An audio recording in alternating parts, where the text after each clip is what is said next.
పరలోకమందున్న మమ్మల్ని కన్న తండ్రి, మహోన్నతుడా, మహాగణుడా, మహాశక్తి సంపన్నుడా, మీ ఘనమైన నామమునకు, శ్రేష్టమైన నామమునకు, శక్తి కలిగిన నామమునకు ప్రభు అయిన యేసుక్రీస్తు వారి పేరట స్తుతులు స్తోత్రములు చెల్లిస్తున్నాం. తండ్రి, గతించిన కాలమంతా మమ్ములను మా కుటుంబాలను కాచి కాపాడి సజీవులుగా ఉంచి ఈ సాయంకాలం వేళ మీ సన్నిధికి చేర్చి మీ మాటలు వినే గొప్ప భాగ్యాన్ని మాకు ప్రసాదించిన విధానాన్ని బట్టి క్రీస్తు వారి పేరట స్తుతులు స్తోత్రములు చెల్లిస్తున్నాం. తండ్రి, మీ దాసుడునైన నేను మీ పక్షంగా నిలబడి తండ్రి మీ మాటలను తండ్రి మీ పిల్లలకు ఉపదేశించడానికి సిద్ధపడుతూ ఉండగా చెప్పగలిగే మంచి సమయోచితమైన జ్ఞానమును మీ ఆత్మ సహాయము నాకు అందించండి నాయన. వినుచున్న మీ పిల్లలకు అర్థం చేసుకునే మనసును గ్రహించే హృదయమును దయచేయండి తండ్రి. మీ మాటలు తండ్రి కేవలం విని విడిచిపెట్టు వారంగా ఉండకుండా విన్న మాటల ప్రకారంగా మేమందరం బ్రతుకుతూ మిమ్మల్ని మహింపరుస్తూ ఘనపరుస్తూ సంతోషపరుస్తూ మీ నామమునకు కీర్తి కలుగజేస్తూ మీరు ఇచ్చే పరలోక రాజ్యానికి మేమందరము చేరుకోవడానికి సహాయం చేయమని, కృప చూపించమని, దయ చూపించమని మీ ప్రియ కుమారుడును మా ప్రియ రక్షకుడైన యేసుక్రీస్తు ప్రభులు వారి అతి శ్రేష్టమైన ఉన్నతమైన నామమును బట్టి చిన్న ప్రార్థన అడిగి వేడుకొంచున్నాము తండ్రి, ఆమేన్. కూడి వచ్చినటువంటి సహోదరి సహోదరులందరికీ కూడా మన ప్రభువును రక్షకుడైన యేసుక్రీస్తు వారి పేరిట హృదయపూర్వకమైన వందనములు తెలియజేస్తున్నాను. అందరు బాగున్నారు కదండి? మంచిదండి. ఈరోజు ఒక మంచి పాఠాన్ని మనం నేర్చుకుందాం. ఈరోజు మనం నేర్చుకోబోయే పాఠం పేరు మీ పిల్లల కొరకు మీరు ప్రార్థన చేస్తున్నారా? మీ పిల్లల కొరకు మీరు ప్రార్థన చేస్తున్నారా అనే అంశాన్ని నేర్చుకుందాం ప్రియులారా. ప్రియమైన దేవుని పిల్లలారా, ఈ ప్రపంచంలో అత్యధిక జనాభా ఎవరు అని మనం ఆలోచించగలిగితే అత్యధిక జనాభా క్రైస్తవులే. ఏమండి? ప్రపంచంలో ఎన్నో మతాలు ఉన్నాయి. అన్ని మతాలలోకెల్లా క్రైస్తవ్యంలో ప్రపంచవ్యాప్తంగా ఎక్కువ జనాభా ఉన్నారు అని కొన్ని లెక్కలు వేసి తెలియజేశారు. ఈ ప్రపంచ క్రైస్తవులలో ఎంతమంది ప్రార్థన చేస్తున్నారు అని మనం ఆలోచించగలిగితే చాలా తక్కువ మంది ప్రార్థన చేస్తారండి.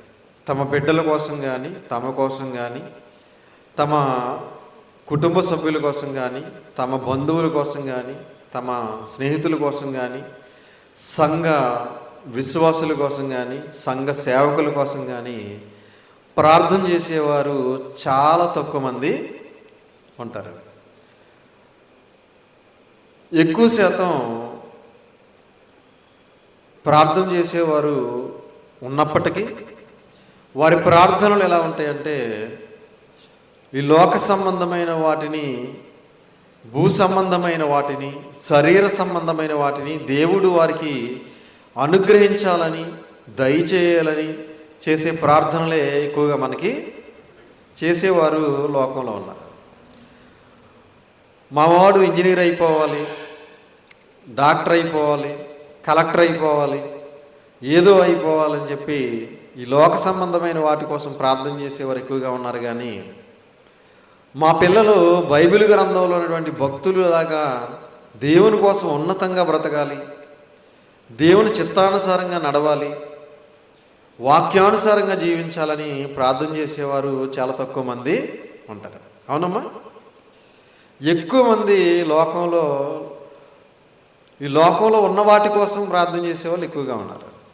అయితే మన పిల్లల కోసం ప్రార్థన చేయాలని దేవుడు క్రీస్తుకు పూర్వమే తెలియజేశాడు. ఒకసారి ఆ మాట మనం చూడగలిగితే విలాపవాక్యములు 2వ అధ్యాయం, విలాపవాక్యములు 2వ అధ్యాయం,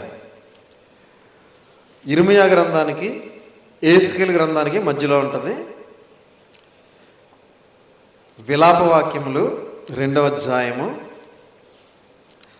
19వ వచనాన్ని జాగ్రత్తగా చూడండి పిల్లలు. విలాపవాక్యములు 2వ అధ్యాయము 19వ వచనం. నీవు లేచి రేయి మొదటి జామున మొరపెట్టుము. నీవు లేచి ఎప్పుడు? రేయి మొదటి జామున మొరపెట్టుము. మొరపెట్టడం అన్నా వేడుకోవటం అన్నా ప్రార్థన చేయటం అన్నా ఒకటే. ఏమండి? రేయి మొదటి జామున లేచి మొరపెట్టుము, నీళ్లు కుమ్మరించినట్లు ప్రభు సన్నిధిని నీ హృదయమును కుమ్మరించము. నీళ్లు కుమ్మరించినట్లు. నీళ్లు కుమ్మరిస్తూ ఉంటాం కదా మనం. ఏమండి? నీళ్ళు అని ఎందుకంటున్నాడంటే, మనం తెల్లవారితే సాయంత్రం వరకు మనకు నీళ్ళతోటే పని. నీళ్ళు లేకపోతే చాలా ఇబ్బంది. కాబట్టి మనకు అర్థం కావడానికి దేవుడు నీళ్లు కుమ్మరించినట్లు ప్రభు సన్నిధిని నీ హృదయమును కుమ్మరించము. నీళ్లు కుమ్మరించమంటే కుమ్మరిస్తాం. ఏమండి? మరి హృదయాన్ని ప్రభు సన్నిధిలో ఎలా కుమ్మరిస్తాం? హృదయాన్ని ఎలా కుమ్మరించగలం? హృదయాన్ని కుమ్మరించడం అంటే హృదయంలో ఉన్నటువంటి నీ ఆలోచనలు, నీ తలంపులు, నువ్వు దేవుని కోసం చెయ్యాలనుకుంటున్న కార్యక్రమాలు, ఇవన్నీ కూడా దేవుని సన్నిధిలో దేవునికి తెలియచేయటమే. ఏమండి? నీళ్లు కుమ్మరించినట్లు ప్రభు సన్నిధిలో నీ హృదయమును కుమ్మరించము అన్నాడు. అంటే నీ హృదయంలో ఉన్నటువంటి ఆలోచనలన్నీ కూడా దేవుని సన్నిధిలో దేవునికి తెలియచేయమని అంటున్నాడు అనమాట. నీ పసిపిల్లల ప్రాణము కొరకు నీ చేతులను ఆయన తట్టు ఎత్తుము. నీ పసిపిల్లల దేనికోసం? నీ పసిపిల్లల ప్రాణము కొరకు, వారి ప్రాణము కొరకు. ఏమండి? తండ్రి అయిన దేవుని వైపు నీ చేతులు ఎత్తుము అంటున్నాడు. అంటే చేతులు ఎత్తి ప్రార్థన చేయండి అంటున్నాడు. మరి దేవుడు క్రీస్తుకు పూర్వమే మీ పిల్లల ప్రాణం కోసం ప్రార్థన చేయండి అని తెలియజేస్తే, మరి ప్రార్థన చేసేవారు ఉన్నారా పిల్లల కోసం? ఏమండి? తమ కోసం తామే చేసుకోవట్లేదు ఈరోజు చాలామంది. ఇంక పిల్లల కోసం ఏం చేస్తారు? ఏమండి? చాలామంది ప్రార్థన చేయరండి. తెలుసా మీకు? ఎందుకు? బద్ధకం. ఏమండి? సోమరిపోతులుగా మారిపోయారు ఇప్పుడు అందరూ కూడా. సెల్ ఫోన్లు వచ్చిన తర్వాత మొత్తానికి ప్రార్థన మానేశారండి. అందరూ సెల్ ఫోన్తో ఉంటున్నారు. ఇంకా ఆ సెల్ ఫోన్ నొక్కుకుంటానే నిద్రపోతున్నారు. ఇంకా ఏమండి? ప్రియమైన దేవుని పిల్లలారా, నీ పసిపిల్లల ప్రాణము కొరకు నీ చేతులను ఆయన తట్టు ఎత్తుము అన్నాడు. అంటే చేతులెత్తి ప్రార్థన చేయాలి. దేవుడు మనకు అనుగ్రహించినటువంటి బిడ్డలు ఉన్నారు కదా, ఆ బిడ్డల ఆరోగ్యం కోసం, ఆ బిడ్డల ప్రాణం కోసం, ఆ బిడ్డల భవిష్యత్తు కోసం, ఆ బిడ్డల భక్తి జీవితం కోసం, ఆ బిడ్డల విశ్వాస జీవితం కోసం మనం ఏం చేయాలి? ప్రార్థన చేయాలి. ఎలా చేయాలంటే చేతులు పైకెత్తి చేయాలి. అందరూ చేతులు పైకెత్తి ప్రార్థన చేయవచ్చా అంటే మరలా అందరూ చేతులు పైకెత్తి చేయడానికి వీలు లేదు. మరి ఎవరు చేయాలి చేతులు పైకెత్తి అంటే కేవలం పురుషులు మాత్రమే చేతులు పైకెత్తి చేయాలని దేవుడు తెలియజేశాడు. ఒకసారి ఆ మాట చూద్దాం. తిమోతికి రాసినటువంటి మొదటి పత్రిక 2వ అధ్యాయము. తిమోతి గారికి రాసిన మొదటి పత్రిక 2వ అధ్యాయము 8వ వచనాన్ని జాగ్రత్తగా చూడండి పిల్లలు. తిమోతి గారికి రాసిన మొదటి పత్రిక 2వ అధ్యాయం 8వ వచనం.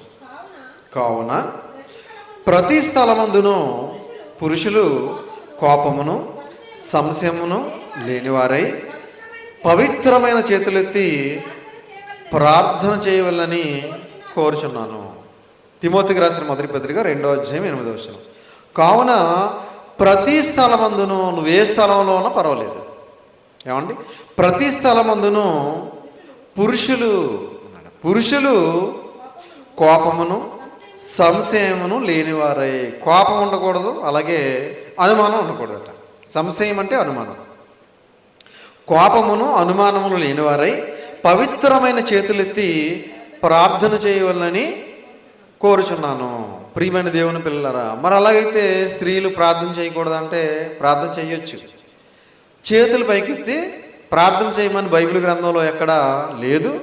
అలా చేసినట్టుగా ఎక్కడ కూడా బైబిల్ గ్రంథంలో లేదు. కనుక పురుషులు మాత్రమే చేతుల పైకెత్తి ప్రార్థన చేయాలి. ప్రియమైన దేవుని వర్లారా, మరి బైబిల్ గ్రంథంలో తన బిడ్డల కోసం ప్రార్థన చేసిన భక్తులు ఎవరైనా ఉన్నారా? ఏమండి? నీ పసిపిల్లల ప్రాణము కొరకు ప్రార్థన చేయమంటున్నాడు కదా. మరి బైబిల్ గ్రంథంలో ఎవరైనా తమ పిల్లల కోసం ప్రార్థన చేసిన భక్తులు ఎవరైనా ఉన్నారంటే ఉన్నారు. అబ్రహాము గారు తన కుమారుడైనటువంటి ఇస్మాయిల్ కోసం ఏమని ప్రార్థన చేస్తున్నారో ఒకసారి మనం చూడగలిగితే ఆదికాండం 17వ అధ్యాయం, ఆదికాండము 17వ అధ్యాయము 18వ వచనం నుంచి 20వ వచనం వరకు జాగ్రత్తగా చూడండి పిల్లలు. ఆదికాండము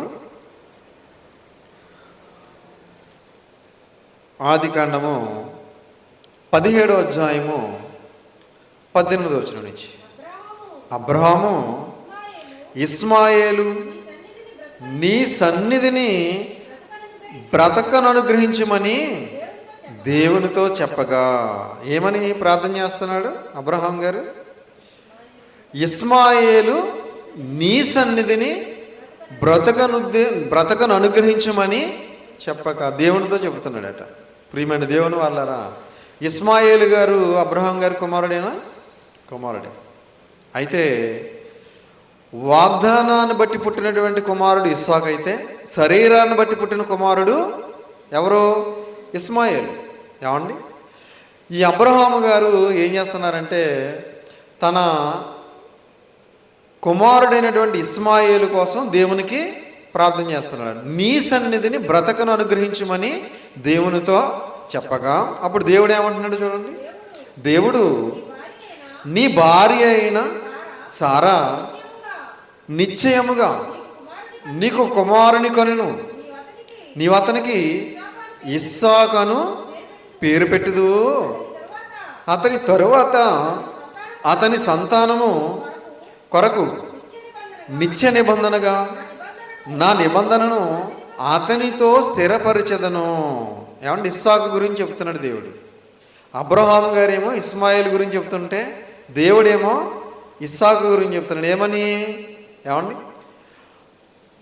మరలా చూడండి అన్నమాట. దేవుడు నీ భార్య అయిన సారా నిశ్చయముగా నీకు కుమారుని కనును, నీవు అతనికి ఇస్సాకు అని పేరు పెట్టుదువు, అతని తరువాత అతని సంతానము కొరకు నిత్య నిబంధనగా నా నిబంధనను అతనితో స్థిరపరచెదను. ఏమండి, ఇస్సాకుతో నిత్య నిబంధనగా ఏం చేస్తాడంటే దేవుడు నిబంధనను స్థిరపరుస్తాడట. ఏమండి, ఇస్సాకులోంచి వచ్చిన, అబ్రహాంలోంచి వచ్చిన వారు ఇస్సాకు, ఇస్సాకులోంచి వచ్చిన వారు యాకోబు, యాకోబులోంచి వచ్చిన వారు 12 మంది గోత్రకర్తలు. ఈ 12 మందిలో ఒక గోత్రం నుంచి, యోధా గోత్రం నుంచి వచ్చిన వారు యేసుక్రీస్తు వారు.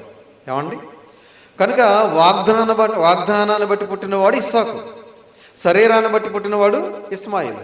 ఇస్మాయిల్ గురించి దేవునికి అబ్రహాం గారు ప్రార్థన చేస్తే అప్పుడు దేవుడు చెప్తున్నాడు ఇస్సాకు గురించి చెబుతూ, ఇస్మాయిలును గూర్చి నీవు చేసిన మనవి నేను వింటిని. ఇస్మాయిలును గూర్చి నీవు చేసిన మనవి నేను వింటిని అంటే అబ్రహాము గారు ఇస్మాయిల్ గురించి చేసినటువంటి ప్రార్థన దేవుడు ఏం చేశాడు? విన్నాడు. అందుకే ఈరోజు ప్రపంచంలో అత్యధిక జనాభా క్రైస్తవులైనప్పటికీ 2వ స్థానంలో ప్రపంచంలో ఎవరున్నారంటే ఎవరున్నారు? ఇస్మాయిలీలే ఉన్నారు, ఇస్లాంకి చెందిన వారే ఉన్నారు. అవునా? ప్రపంచంలో అత్యధిక జనాభా క్రైస్తవులు. తర్వాత 2వ స్థానంలో ఎవరున్నారంటే ఇస్లాంకి చెందిన వారు ఉన్నారు. ఎందుకంటే ఇక్కడ అబ్రహాము గారు చేసినటువంటి ప్రార్థనను ఆలకించినటువంటి దేవుడు కింద చెబుతాడు, నేను ఇస్మాయిల్ సంతానాన్ని కూడా ఆశీర్వదిస్తాను అని చెబుతాడు. కాబట్టి ఈరోజు ప్రపంచవ్యాప్తంగా ఇస్మాయిలీలు కూడా 2వ స్థానంలో కనబడుతున్నారు. కనుక దేవుడు అబ్రహాము గారు దేవుడికి చేసినటువంటి ప్రార్థనను బట్టి దేవుడు ఇస్మాయిలీలను కూడా దేవుడు ఏం చేశాడు అనమాట? ఆశీర్వదించాడు. కనుక బిడ్డల కోసం తల్లిదండ్రులు ఏం చేయాలి? ప్రార్థన చేయాలి. అలాగే యోబు గారు తెలుసు కదా మీకు. యోబు గారు తన బిడ్డల కోసం ప్రార్థన అయితే చేయలేదు, కానీ ఎంత శ్రద్ధ కలిగి ఉన్నాడో ఒకసారి మనం బైబిల్ గ్రంథంలోకి వెళ్ళి చూడగలిగితే యోబు గ్రంథం 1వ అధ్యాయం, యోబు గ్రంథము 1వ అధ్యాయము 5వ వచనం చూడండి ఒకసారి. యోబు గ్రంథం 1వ అధ్యాయం 5వ వచనం. వారి వారి విందు దినములు పూర్తి కాగా యోబు తన కుమారులు పాపము చేసి తమ హృదయంలో దేవుణ్ణి దూషించిరేమో అని వారిని పిలువనంపించి వారిని పవిత్రపరిచి అరుణోదయమున లేచి వారిలో ఒక్కొక్కరి నిమిత్తము దహన బలిని అర్పించుచు వచ్చెను. యోబు గారు తన బిడ్డల పట్ల ఎంత శ్రద్ధ కలిగి ఉన్నాడు చూడండి. ఏమండి ఏం చేస్తున్నాడంటే యోబు గారు వారి వారి విందు దినములు 5వ వచనం అందరూ చూడాలి. పూర్తి కాగా యోబు తన కుమారులు పాపము చేసి, ఏమండి తన కుమారులు ఒకవేళ పాపం చేశారేమో యోబు గారికి తెలియదు, యోబు గారు చూడలేదు. కానీ ఒకవేళ చేశారేమో అని, అలాగే తమ హృదయములో దేవునిని దూషించారేమో, దూషించలేదు వాళ్ళు నిజానికి, ఒకవేళ దూషించారేమో పాపం చేశారేమో అని ఏం చేస్తున్నారట యోబు గారు? వారిని పిలువనంపించి అందరిని పిలుస్తున్నాడట. పిలిచి వారిని పవిత్రపరిచి అరుణోదయం లేచి వారిలో ఒక్కొక్కరి నిమిత్తము దహన బలిని అర్పించుచూ వచ్చాను. అంటే నా బిడ్డలో పాపాత్ములుగా బ్రతకూడదు, నా బిడ్డలో దేవుణ్ణి దూషించేవారిగా దుస్తులుగా బ్రతకూడదు, నా బిడ్డలో నాకులాగా భక్తి పరులుగా బ్రతకాలి, నా బిడ్డలు నాకులాగా యథార్థవంతులుగా బ్రతకాలి, నా బిడ్డలు నాకులాగా చెడుతనాన్ని అసహించుకునేవారుగా బ్రతకాలి, నా బిడ్డలు నాకులాగా న్యాయంగా బ్రతకాలి, నీతిమంతులుగా బ్రతకాలి అనుకున్నటువంటి యోబు గారు ఒకవేళ పాపం చేశారేమో, ఒకవేళ దేవుణ్ణి దూషించారేమో అని ముందుగానే ఆలోచించి వారందరినీ పిలువనంపించి ఒక్కొక్కడిని ఏం చేస్తున్నాడట? పవిత్రపరుస్తున్నాడట. ఎలాగా? దేవుని మాటలు చెప్పి. ఏమండి ఇలాగ ఎప్పుడైనా క్రైస్తవ తల్లిదండ్రులు తమ బిడ్డలను పిలిచి ఒకవేళ వీళ్ళు పాపం చేశారేమో, దేవుని దూషిస్తున్నారేమో, దేవునికి విరుద్ధమైన కార్యక్రమాలు చేస్తున్నారేమో, దేవునికి వ్యతిరేకంగా నడుచుకుంటున్నారేమో అని పిలిచి వారికి వాక్యం చెప్పి వారిని పవిత్రపరిచి వారిని చక్కగా దేవుని మార్గంలో నడిపించే తల్లిదండ్రులు ఉన్నారా అంటే ఉన్నారండి? లేరు. ఏమండి ఎక్కడో అక్కడక్కడ తక్కువ మంది ఉండొచ్చు, ఎక్కువ శాతం ఏమంటే పట్టించుకోకుండా విడిచిపెట్టేసే వాళ్ళే కనబడుతున్నారు. కానీ క్రీస్తుకు పూర్వం యోబు గారు మాత్రం తన బిడ్డల పట్ల దేవునిలో వాళ్ళు ఉండాలని, దేవుని కోసం బ్రతకాలని, దేవుని మహింపరిచేవారుగా, దేవుని గణపరిచేవారుగా, దేవుణ్ణి స్తుతించేవారుగా, దేవుని నామానికి కీర్తి కలగజేసేవారుగా జీవించాలని వారి కుమారుల పట్ల కుమార్తెల పట్ల ఎంత శ్రద్ధ కలిగి ఉన్నాడు చూడండి యోబు గారు. ఇలాంటి శ్రద్ధ ఈరోజు క్రైస్తవ తల్లిదండ్రులకు లేదు ప్రియమైన దేవుని పిల్లలు. కనుక ఇలా పిల్లల పట్ల ప్రతి ఒక్కరు కూడా శ్రద్ధ కలిగి ఉండాలి, ఆ పిల్లల కోసం ప్రార్థన చేసేవారిగా ఉండాలి. అలాగే పాత నిబంధనలో మరొక తండ్రి ఉన్నాడు. ఆయన తన బిడ్డ కోసం ఏమని అడుగుతున్నాడో ఒకసారి దేవుణ్ణి మనం చూడగలిగితే న్యాయాధిపతుల గ్రంథం 13వ అధ్యాయం.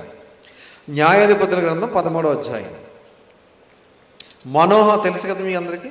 మనోహ ఎవరైనా? సంసోను గారి తండ్రి. ఏమండి న్యాయాధిపతుల గ్రంథం 13వ అధ్యాయము 8వ వచనం చూడండి. యెహోషువ గ్రంథం తర్వాత ఉంటుంది. న్యాయాధిపతుల గ్రంథం 13వ అధ్యాయం 8వ వచనం నుంచి. అందుకు మానోహ, నా ప్రభువా, నీవు పంపిన దైవజనుడు మరలా మా యొద్దకు వచ్చి పుట్టబో ఆ బిడ్డకు మేము ఏమేమి చేయవలెనో దానిని మాకు నేర్పునట్లు దయచేయమని యెహోవాను వేడుకొనగా దేవుడు మానోహ ప్రార్థన ఆలకించెను గనుక. ఏమండి మనోహ దేవునికి ప్రార్థన చేస్తున్నాడు.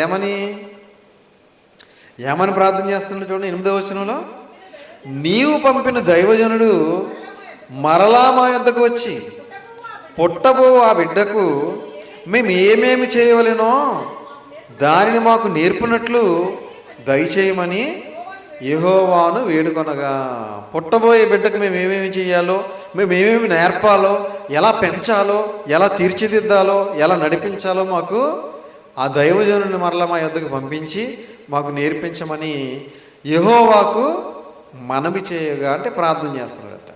ప్రియమైన దేవుని పిల్లలారా, అంతకుముందు దేవదూత ఎవరి దగ్గరికి వచ్చింది? మనోహ భార్య దగ్గరికి వచ్చింది. భార్య దగ్గరికి వచ్చి ఇదిగో నీకు కుమారుడు పుట్టబోతున్నాడు, ఆ కుమారుడిని ఇలా ఇలా పెంచండి, ఆ కుమారుడు ఇందుకోసం పుట్టబోతున్నాడని తెలియజేసింది. అయితే మనోహ భార్య మరి దేవదూత వచ్చి చెప్పినటువంటి విషయాన్ని మనోహ గారికి క్లియర్గా చెప్పలేదు. ఏం చెప్పిందో చూడండి 2వ వచనం నుంచి. ఆ కాలమున దాను వంశస్థుడును మనోహ అని ఒకడు ఉండెను, అతని భార్య గొడ్రాలై కానుపు లేక ఉండెను. యెహోవా దూత ఆ స్త్రీకి ప్రత్యక్షమై, ఇదిగో నీవు గొడ్రాలవు, నీకు కానుపు లేకపోయిను, అయితే నీవు గర్భవతివై కుమారుని కందువు. నీకు కానుపు లేకపోయాను, నువ్వేం చేస్తావు? గర్భవతి అవుతావు, నువ్వు ఒక కుమారుని కంటావు అని చెప్తుంది దేవదూత. కాబట్టి నీవు జాగ్రత్తగా ఉండి ద్రాక్షరసమునే గాని మద్యమునే గాని త్రాగకుండుము, అపవిత్రమైన దేనినైనను తినకుండుము. నువ్వు ఎలా ఉండాలి? జాగ్రత్తగా ఉండాలి. ఎలా ఉండాలి? నువ్వు జాగ్రత్తగా ఉండాలి. ద్రాక్షరసం తాగకూడదు, మద్యాన్ని తాగకూడదు, అపవిత్రమైన దేనిని నువ్వు తినకూడదు అని చెప్పి, నీవు గర్భవతివై కుమారుని కందువు, అతని తల మీద మంగళ కత్తి వేయకూడదు. కుమారుడు పుడతాడు, నీకు పుట్టిన దగ్గర నుంచి అతని తల మీద ఏమి చేయకూడదు? మంగళ కత్తి వేయకూడదు. అంటే అతని జుట్టు కత్తిరించకూడదు అని చెప్తుంది అనమాట. ఆ బిడ్డ గర్భమును పుట్టినది మొదలుకొని దేవునికి నాజీరు చేయబడిన వాడై ఫిలిష్తీయుల చేతిలో నుండి ఇశ్రాయేలీలను రక్షింప మొదలుపెట్టునని ఆమెతో అనగా. ఎందుకు పుట్టబోతున్నాడో కారణం చెబుతుంది చూడండి. ఎందుకు పుట్టబోతున్నాడట? అతడు పుట్టినది మొదలుకొని దేవునికి నాజీరు చేయబడిన వాడై ఫిలిష్తీయుల చేతిలో నుండి ఇశ్రాయేలీలను రక్షింప మొదలుపెట్టునని ఆమెతో అనగా. ఎందుకు పుట్టబోతున్నాడు? ఫిలిష్తీయుల చేతిలో ఉన్నారు ఇశ్రాయేలీలందరూ, వాళ్ళందరినీ కూడా రక్షించడానికి పుట్టబోతున్నాడు. ఎవరు? సంసోను గారు. ఏమ్మా? సంసోను గారు పుట్టబోతున్నాడు అని చెబితే, ఇప్పుడు మనోహ భార్య మనోహ గారితో ఏం చెప్తుందో చూడండి. ఆ స్త్రీ తన పెనిమిటి వద్దకు వచ్చి, దైవజనుడు ఒకడు నా యొద్దకు వచ్చిను, అతని రూపము దేవదూత రూపమును పోలినదై మిక్కిలి భయంకరముగా ఉండిను. అతడు ఎక్కడ నువ్వు వచ్చినో నేను అడగలేదు, అతడు తన పేరు నాతో చెప్పలేదు. కానీ ఆలకించేమో, నీవు గర్భవతివై కుమారుని కందువు, కాబట్టి నీవు ద్రాక్షరసమునే గాని మద్యమునే గాని త్రాగకుండము, అపవిత్రమైన దేనినైనను తినకుండము. ఆ బిడ్డ గర్భమున పుట్టినది మొదలుకొని చనిపో వరకు దేవునికి నాజీరు చేయబడిన వాడై ఉండునని నాతో చెప్పిన. నేను అసలు విషయం చెప్పలేదు చూడండి. ఇశ్రాయేలీలను ఫిలిష్తీయుల బానిసత్వంలో నుంచి రక్షించడానికి పుట్టబోతున్నాడనే విషయాన్ని మనోహ భార్య మనోహకి చెప్పలేదు. అందుకే మనోహ గారు ఏం చేస్తున్నారంటే దేవునికి ప్రార్థన చేస్తున్నారు. ఏమని చేస్తున్నారు చూడండి 8వ వచనంలో.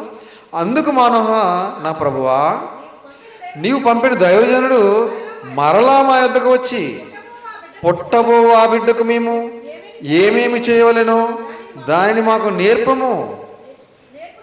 నేర్పినట్లు దయచేయమని యెహోవాను వేడుకొనగా దేవుడు మనోహ ప్రార్థన ఆలకించెను. చూసారా? పుట్టబోయే బిడ్డను మేము ఎలా పెంచాలి, ఎవరి కోసం పెంచాలి, ఎలా బిడ్డని ఈ లోకంలో మేము తీర్చిదిద్దాలి, మాకు నేర్పించు అని చెప్పి మరలా తనకు పుట్టబోయే బిడ్డ కోసం మనోహ గారు దేవునికి ప్రార్థన చేస్తున్నాడు. అంటే పుట్టబోయే బిడ్డల పట్ల పాత నిబంధనలో ఉన్నటువంటి భక్తులు ఎంత శ్రద్ధ తీసుకుంటున్నారు చూడండి. ఎలా పెంచాలి, ఎలా నడిపించాలి, ఎలా వారిని తీర్చిదిద్దాలి అని వారికి మంచి ఆలోచన ఉంది. కానీ ఈరోజు అలాంటి ఆలోచన ఉందా? ఈరోజు చాలామందికి లేదండి. పుట్టినటువంటి బిడ్డల్ని పట్టించుకోవట్లేదు ఈరోజు చాలామంది. వారిని దేవునిలో పెంచాలి, వారు దేవుని కోసం బ్రతకాలి, వారు దేవునికి ఇష్టంగా జీవించాలి, దేవుడి కళలు పండించాలి, దేవుని ఉద్దేశాన్ని నెరవేర్చాలి, దేవునికి మహిమ తీసుకురావాలి, ఆ విధంగా నేను పెంచాలి అనే ఆలోచనలు ఈరోజు తల్లిదండ్రులకు లేవు. ప్రియమైన దేవుని వల్ల ఉన్నాయండి? లేవండి. దావీదు గారు చూడండి, తన కుమారుడి కోసం ఏం ప్రార్థన చేస్తున్నారు? దినవృత్తాంతాల 2వ గ్రంథం 29వ అధ్యాయం. దావీదు గారు తన కుమారుడైనటువంటి సొలొమోను గారి కోసం చేస్తున్నటువంటి ప్రార్థన మనం చూడగలిగితే, దినవృత్తాంతాల మొదటి గ్రంథం, క్షమించాలి, దినవృత్తాంతాల మొదటి గ్రంథం 29వ అధ్యాయం 19, 29వ అధ్యాయం 19వ వచనం. తన కుమారుడైన సొలొమోను నీ ఆజ్ఞలను, నీ శాసనములను, నీ కట్టడలను గైకొనుచు వాటన్నిటినీ అనుసరించినట్లు నేను కట్టదలచిన నీ ఆలయమును కట్టించినట్లును అతనికి నిర్దోషమైన హృదయమును దయచేయము. ఎలాంటి ప్రార్థన చేస్తున్నాడు చూడండి. దినవృత్తాంతాల మొదటి గ్రంథం 29వ అధ్యాయం 19వ వచనం. అందరూ చూడాలి. ఏమండి? చదవండి. నా కుమారుడైన సొలొమోను, నా కుమారుడైన సొలొమోను నీ ఆజ్ఞలను, నీ శాసనములను, నీ కట్టడలను గైకొనుచు ఏం చేయాలట? నీ ఆజ్ఞలు, నీ కట్టడలు, నీ శాసనాలు గైకొనాలి. ఏమండి? ఇలాంటి ప్రార్థన చేస్తారు ఎవరైనా? ఏమండి? తండ్రి, నన్ను నా భార్యని ప్రేమించి ఇచ్చినటువంటి బిడ్డలు నీ ఆజ్ఞలను, నీ కట్టడలు, నీ శాసనాలు అనుసరించే విధంగా, గైకొనే విధంగా మీ సహాయం చేయండి నాయన, దయచూపించండి తండ్రి అని ప్రార్థన చేసే వాళ్ళు ఉన్నారండి? లేరు. కానీ క్రీస్తుకు పూర్వం దావీదు గారు చేస్తున్నారు. నీ ఆజ్ఞలను, నీ కట్టడలను, నీ శాసనములను గైకొనుచు వాటన్నిటినీ అనుసరించినట్లు నేను కట్టదలచిన ఈ ఆలయమును కట్టించినట్లను అతనికి నిర్దోషమైన హృదయమును దయచేయము. ఎలాంటి హృదయం ఉండాలి? ఏమండి? దేవుని ఆజ్ఞలు, కట్టడలు, శాసనాలు అనుసరించాలంటే, గైకొనాలంటే ఏముండాలి? నిర్దోషమైన హృదయం ఉండాలి. ఏమండి? నిర్దోషమైన హృదయం లేనోడు ఎవడో కూడా ఆయన ఆజ్ఞలు అనుసరించడు, ఆయన కట్టడలు అనుసరించడు, ఆయన శాసనాలు కూడా అనుసరించడు. కనుక నిర్దోషమైన హృదయం దయచేయమని దావీదు గారు తన కుమారుడి కోసం ప్రార్థన చేస్తున్నారు. ఇలాంటి ప్రార్థన చేస్తారు ఎవరైనా? ఎవ్వరూ చేయరు. మా వాడు విదేశాలకు వెళ్ళిపోవాలి, అక్కడ సెటిల్ అయిపోవాలి, లేకపోతే అక్కడ గ్రీన్ కార్డు వచ్చేయాలి, కోట్లు సంపాదించేయాలి, ఇలాంటి ప్రార్థనలు చేసేవాళ్ళు ఉన్నారు. ఏమండి? ప్రియమైన దేవుని వాళ్ళరా, ఏం హృదయం? నిర్దోషమైన హృదయం దయచేయము. హృదయం ఏమైనా మంచిదా అండి? మనిషి హృదయం ఏమైనా మంచిదా? ఏమండి? హృదయం ఎలాంటిది?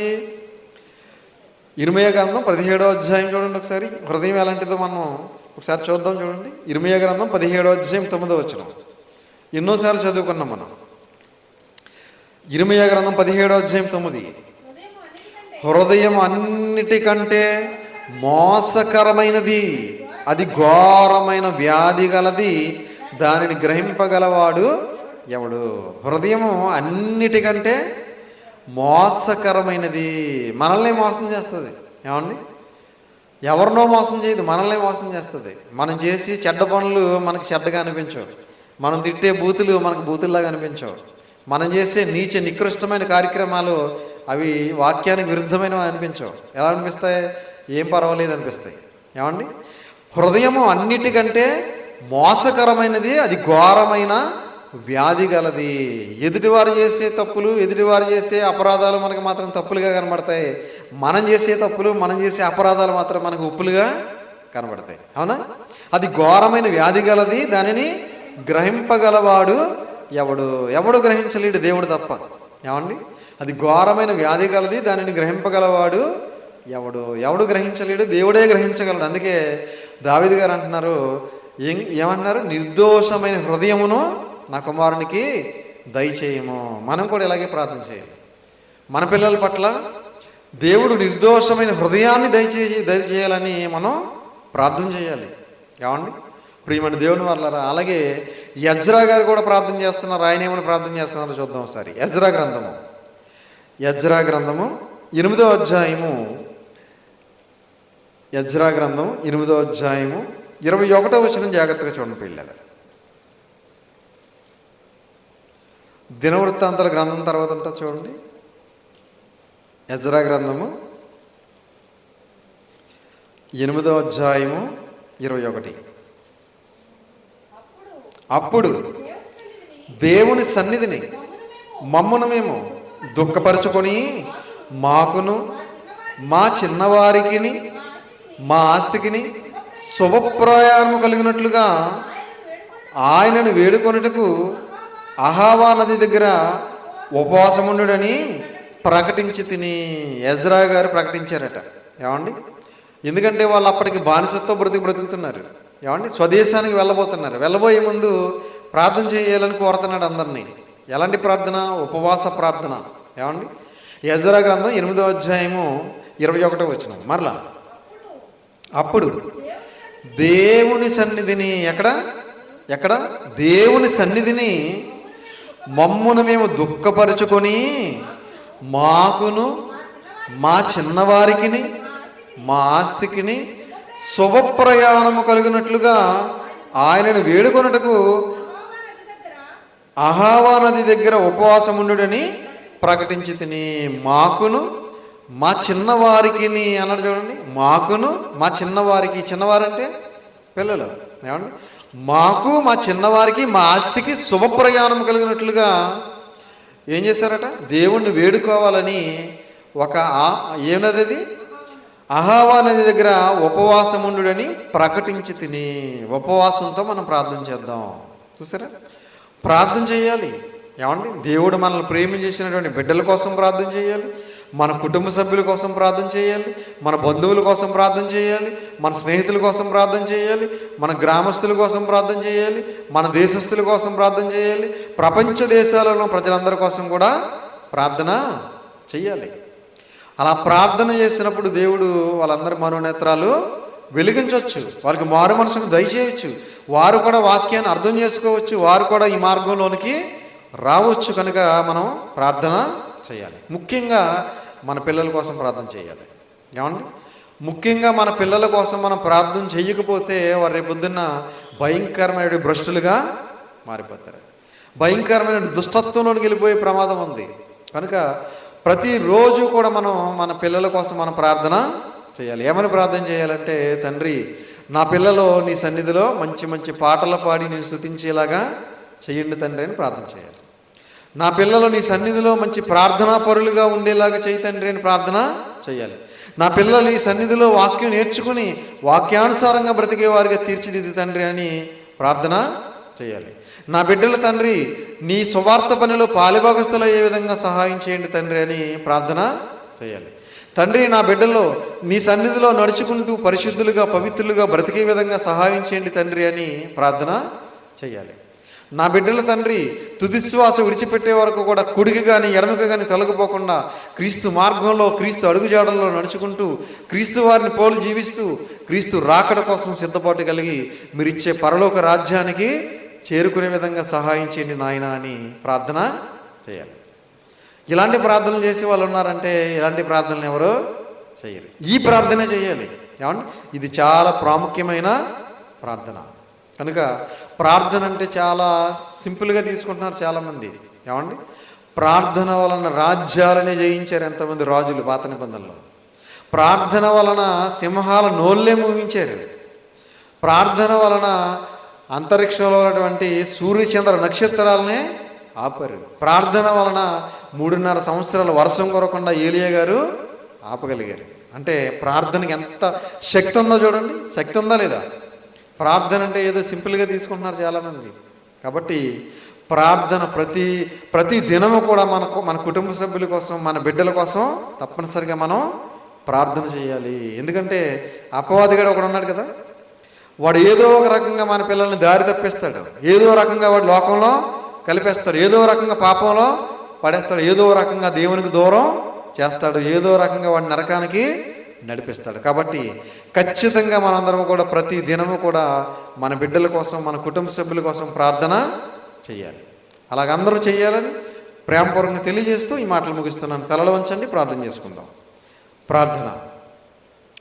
పరలోకమందున్న మమ్మల్ని కన్న తండ్రి, దయ కలిగిన మా దేవ, కృప కలిగిన మా తండ్రి, పరిశుద్ధుడా, మహోన్నతుడా, మీ ఘనమైన నామమునకు, శ్రేష్టమైన నామమునకు, ప్రభు అయిన యేసుక్రీస్తు వారి పేరిట స్తుతులు స్తోత్రాలు చెల్లిస్తున్నాం నాయన.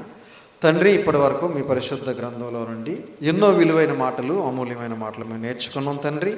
మేమందరము కూడా మా పిల్లల పట్ల, మా కుటుంబ సభ్యుల పట్ల ప్రార్థనా పరులుగా మేము ఉండడానికి సహాయం చేయండి తండ్రి. ఈ లోకంలో ఉన్నంతకాలం కూడా నాయన మేమందరము కుడికి కానీ ఎడమకు కానీ తొలగిపోకుండా మీరు ఏర్పాటు చేసినటువంటి క్రీస్తు మార్గంలో, క్రీస్తు అడుగుజాడలో నడుచుకుంటూ, క్రీస్తు వారిని పోలు జీవిస్తూ, క్రీస్తు రాకడ కోసం సిద్ధపాటు కలిగి మీరిచ్చే పరలోక రాజ్యానికి మేమందరం కూడా వారసులు కావడానికి సహాయం చేయండి. తలలో వంచి ప్రార్థన చేస్తున్న మమ్ములను, మా కుటుంబాలను దయతో జ్ఞాపకం చేసుకోండి. మేమందరము చేస్తున్న పనిపాట్లలో, ప్రయాణాల్లో తోడుగా నీడగా ఉండండి. మాకందరికీ కావాల్సిన ఆరోగ్యమును, శక్తిని, బలాన్ని మీ చిత్తమీద అనుగ్రహించండి. మమ్మల్ని అందరినీ కూడా తండ్రి దుష్టుడు ముట్టకుండా మీ దూతలను కావాలిగా ఉంచి, మీ కృపలో భద్రపరిచి, బలపరిచి, బలమైన సాధనాలుగా మీ సేవలో వాడుకొని మీరు ఇచ్చే పరలోక రాజ్యానికి మేమందరం చేరుకోవటానికి సహాయం చేయమని, కృప చూపించమని, దయ చూపించమని మీ ప్రియ కుమారుడును మా ప్రియ రక్షకుడైన యేసుక్రీస్తు ప్రభుల వారి పేరిట చిన్న ప్రార్థన అడిగి వేడుకొంచున్నాము తండ్రి. ఆమేన్. అందరికీ వందనాలు.